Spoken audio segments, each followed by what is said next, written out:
E a Conab, Companhia Nacional de Abastecimento, realiza pesquisas permanentes para mensurar as atividades de produção das diversas culturas agrícolas brasileiras. E uma das principais é a cafeicultura, que este ano deve ter uma produtividade menor em relação a 2020 por questões naturais. E para manter um agronegócio de altos e baixos, os produtores precisam adotar ações de planejamento e gestão.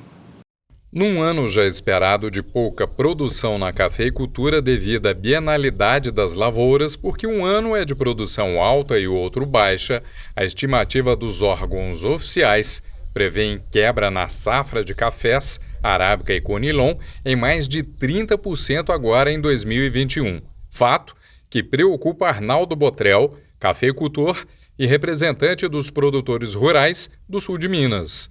Tudo isso começou o ano passado, na época em que houve o período da florada, que foi agosto, setembro e outubro, a grande seca que ocorreu em 2020, nesse período que eu já disse, no sul de Minas, principalmente, e Minas em todo, e no Parque Cafeeiro do Brasil quase todo.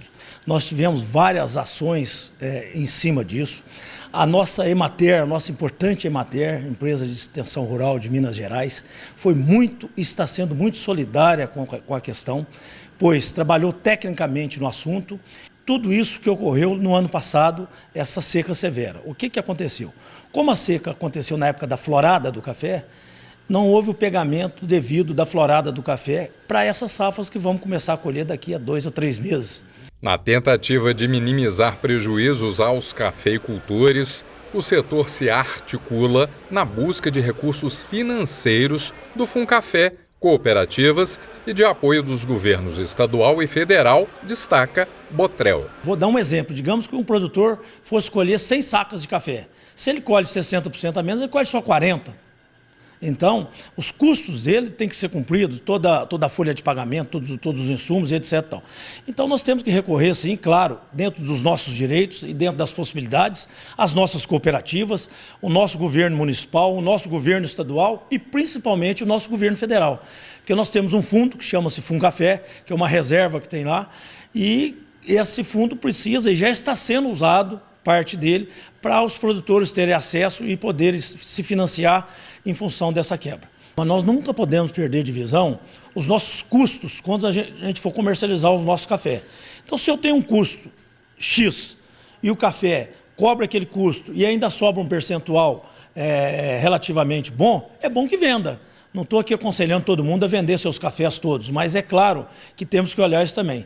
Porque da mesma maneira que o café está estabilizado nesses preços que estão aí hoje, ele pode também desestabilizar, por um motivo ou outro. Para o professor universitário e analista de mercado, cafeeiro, Dr. Lúcio Caldeira, o momento é de cautela aos produtores rurais. Isso porque a maioria das negociações de vendas de cafés são feitas pensando no futuro próximo e tudo é negociado em dólar. O produtor tem que ficar cauteloso, se preocupar, administrar melhor a questão das contas, né? Vamos falar aí da rentabilidade do negócio, porque ele vai contar com um volume menor de sacas para o ano de 2021.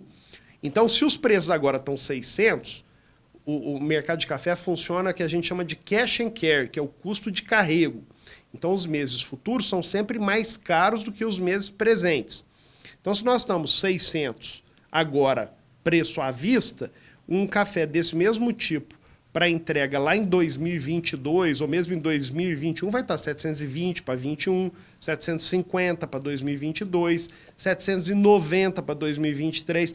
Arnaldo e Lúcio pensam que o cafeicultor brasileiro precisa de maior capacitação em gestão de negócios, a fim de alavancar oportunidades, consolidar participações nos mercados de consumo, além de conseguir passar bem por períodos de crises. A capacitação é muito importante, mas eu costumo falar ainda que o produtor ele tem duas funções, né? Ele tem a porteira para dentro, ou seja, aquele trabalho, aquela produção toda até o café lá na fazenda, né, que é os tratos culturais, plantio, tratos culturais, colheitas, etc. Tal.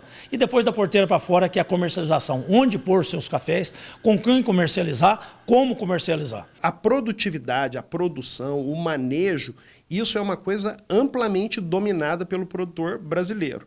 Ele está muito eficiente, o papel dos agrônomos, dos institutos de pesquisa fez isso evoluir muito.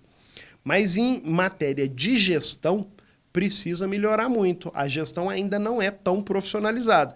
Tem muito produtor que não sabe quanto que custa uma saca de café para ele. Então, se ele não sabe quanto que custa, fica difícil ele programar as vendas dele. O desafio é esse, é um olho do peixe e outro no gato, né?